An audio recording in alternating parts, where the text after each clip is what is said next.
which is 20 slides in 20 seconds.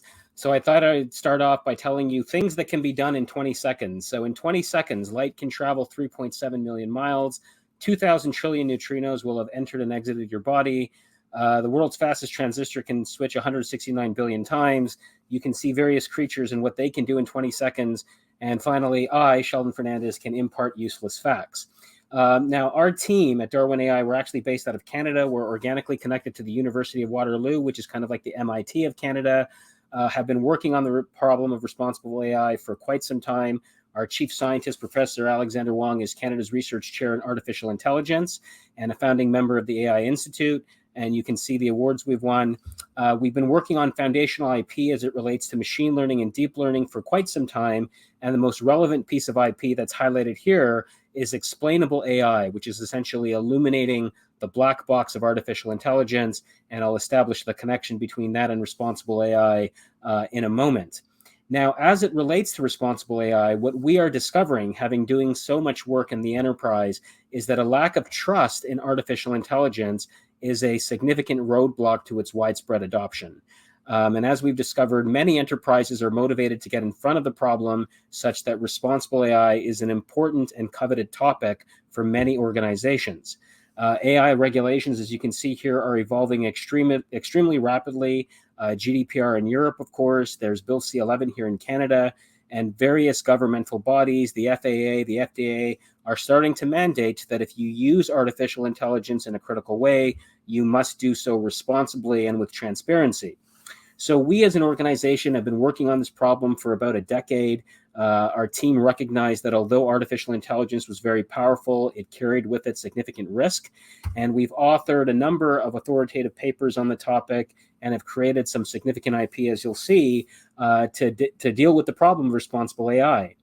Now, in terms of its relationship, this diagram really helps me understand the relationship.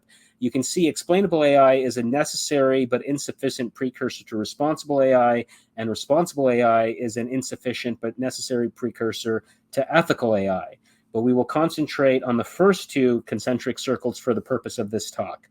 When we talk about explainability, a very pronounced example I can give you, in the early days of Darwin, we had an autonomous vehicle company that ran into a situation where their car would turn left with increasing statistical frequency when the color of the sky was a certain shade of purple. And we helped them determine that they had done the training for this scenario in the Nevada desert when the color of the sky was that shade of purple, and that's what had happened.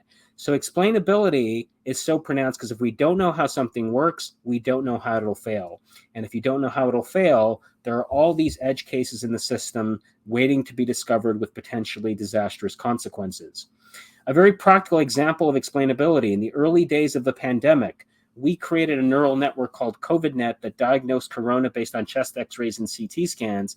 And a key part of the system was highlighting for the user, as you can see on the slide, the areas of the lungs that the individual or the AI was looking at to diagnose corona. And that was really key for the feedback. Now, most recently, we've created a really inventive piece of IP called second-order explainability, which works as follows.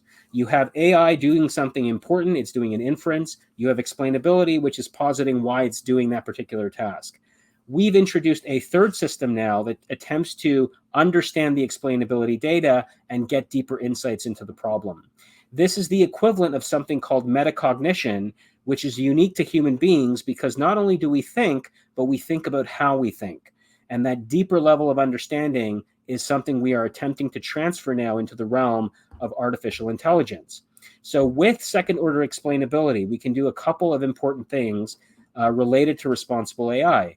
It helps us understand the consistency of artificial intelligence, if it's consistent under different conditions. It helps us understand the robustness of artificial intelligence and whether or not it varies depending on changing circumstances and vagaries in input. It helps us uncover macro trends in AI and identify an area where the AI is uncertain and transform the first order explanation into actionable insights so we get some gut level understanding that the system is behaving responsibly and reliably. And we just introduced this piece of IP, which we're quite excited about.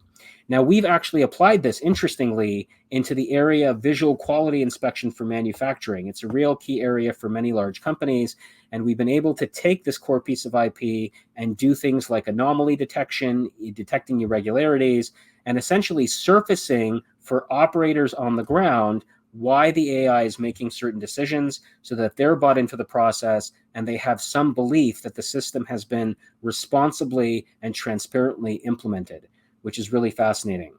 Now, I want to conclude by actually pointing to a very fun use case. This is a company in Canada called Aspire Food Group that a couple years ago won the Clinton Global Foundation Award for Food Security. And their insight was that crickets represent one of the most efficient organisms from an energy to protein perspective. And they are creating a next generation plant in London, Ontario, which they hope will be a model for insect agriculture across the world. We are implementing the AI system for this using our IP, which essentially tries to maximize cricket yield for the purposes of protein production. The real challenge here is that we are dealing with living organisms, and so the manner in which you deal with synthetic data and the insights you get really requires that level of responsible AI that you think about. And most recently, the IRCA, which is a research body connected to the UN, basically awarded this project one of the top 10 projects in the world as it relates to the UN sustainability goals. And so we're quite proud that our IP around responsible AI is getting this type of recognition.